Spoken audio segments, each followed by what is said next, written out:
A short video of my parliamentarian army selection. I think it's pretty much all of the cavalry. I've tried to sort the banners out, so we've got all parliamentarian units here. I'm sure the infantry are alright. I think the cavalry banners are all alright.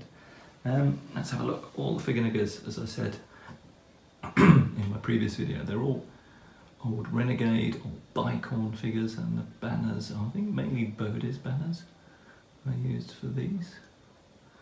So we've got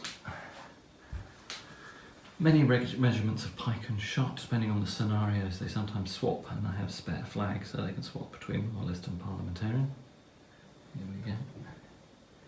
And the pike units are varying in size between 12 and 20 figures. The arms were done for English Civil War, as I say, about 15 years ago, a bit more.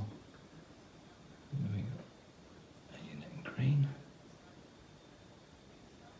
and a unit in blue. Then we had cavalry. So we got some nice, particularly nice dragoons, I think. These were from Bicorn.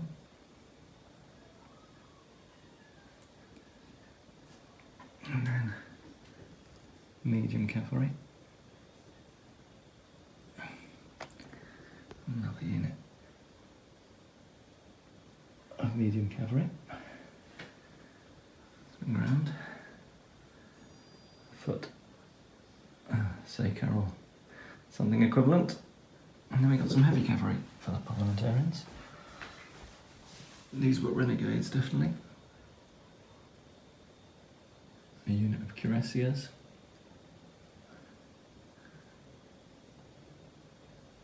A regular medium regiment. And then a heavily armoured regiment. These were Bicorn. One of the later releases when I was putting the army together. There you go. I think I'm getting all of these out. Again, used to play Warhammer English Civil War, hence the single basing of all these figures. Good fun army to play with. Cheers. Right, and now a video of our Royalist army. Quite similar in many appearances. I've got more of the red regiments marked up as Royalists at the moment. I have flags to pretty much convert any regiment onto any side. So I normally wouldn't field this many red ones as Royalist, but that was the way they were in their trays. Let's have a quick look at some of the units in the army. Okay, so we've got the Queen's Lifeguard, I think is that unit.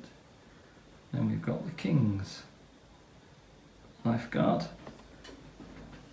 and that's a small unit, which is Prince Rupert's personal bodyguard.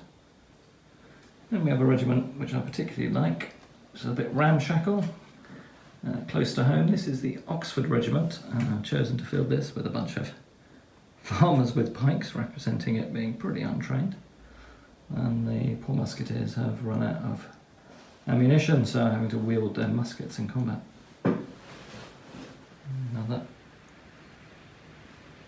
Another Royalist regiment, I think. And then we've got Prince Rupert's Regiment of Foot, dressed in blue, with the unusual flags, which I think are his colours. And then we've got a unit of dragoons for the Royalists. And then two more units of medium cavalry. And a couple of small pike units done as the King's Lifeguard. These two units at the back are plastics, I think possibly Warlord plastics. And then we've got a commander.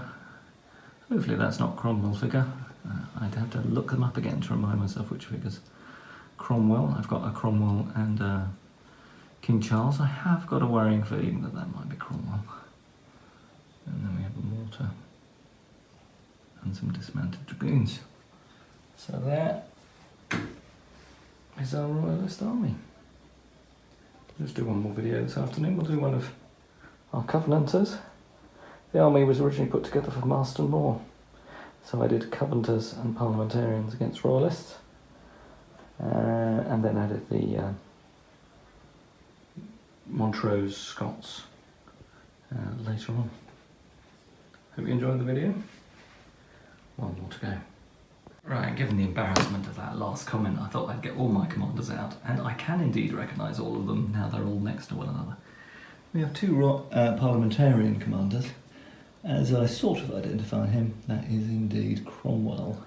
And we have next to him the Earl of Essex in cuirassier armour.